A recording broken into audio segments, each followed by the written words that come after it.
Hi ನಮಸ್ತೆ ಎಲ್ಲರಿಗೂ welcome to Shweta Shashi looks. ಇವತ್ತಿನ ವಿಡಿಯೋದಲ್ಲಿ ವಾಟರ್ ಮೆಲನ್ ಜ್ಯೂಸ್ ಮಾಡೋದು ಹೇಗೆ ಅಂತ ನೋಡ್ಕೊಳ್ಳೋಣ. ತುಂಬಾನೇ ಸಿಂಪಲ್ ಆಗಿ ಮಾಡ್ಕೋಬಹುದು. ಈ ಬೇಸಿಗೆಗೆ ತುಂಬಾನೇ ಚೆನ್ನಾಗಿರುತ್ತೆ.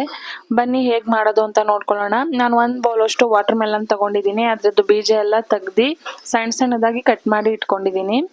ಇದನ್ನ ನಾನು ಒಂದು ಮಿಕ್ಸಿ ಬಟ್ಲಿಗೆ ಸೇರಿಸ್ಕೊತಾ ಇದ್ದೀನಿ. ಇದಕ್ಕೆ ಒಂದು 10 ಎಲೆಯಷ್ಟು ಪುದೀನ ಸೊಪ್ಪನ್ನ ಸೇರಿಸ್ಕೊತಾ ಇದ್ದೀನಿ. ತುಂಬಾ ಜಾಸ್ತಿ ಹಾಕೋಬೇಡಿ, ಕಲರು ಚೇಂಜ್ ಆಗ್ಬಿಡುತ್ತೆ, ಜಾಸ್ತಿ ಫ್ಲೇವರ್ ಆಗ್ಬಿಡುತ್ತೆ. ಒಂದು 10 ಎಲೆಯಷ್ಟು ಹಾಕೊಂಡ್ರೆ ಸಾಕು. ಒಂದು 2 ಟೇಬಲ್ ಸ್ಪೂನ್ ಅಷ್ಟು ಸಕ್ಕರೆ ಮತ್ತೆ ಒಂದೇ ಒಂದು ಚಿಟಿಕೆಯಷ್ಟು ಉಪ್ಪು ಸೇರಿಸ್ಕೊಂಡಿದ್ದೀನಿ.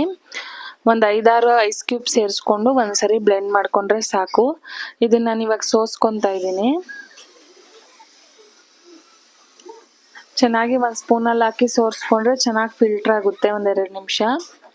ನನ್ನ ಚಾನಲಲ್ಲಿ ಬರ್ತಿರೋ ವಿಡಿಯೋಗಳು ಇಷ್ಟ ಆಗ್ತಿದೆ ಚಾನಲ್ನ ಸಬ್ಸ್ಕ್ರೈಬ್ ಮಾಡ್ಕೊಳ್ಳಿ, ವಿಡಿಯೋಗಳನ್ನ ಲೈಕ್ ಮಾಡಿ. ಆಯಿತು, ಈಗ ಆಲ್ರೆಡಿ ಇದಕ್ಕೊಂದು 4 ಐಸ್ ಕ್ಯೂಬ್ ಹಾಕೊಂಡು ಗ್ಲಾಸಿಗೆ ಸರ್ವ್ ಮಾಡಿಕೊಂಡ್ರೆ ತುಂಬಾನೇ ಚೆನ್ನಾಗಿರುತ್ತೆ ಬೇಸಿಗೆಗೆ.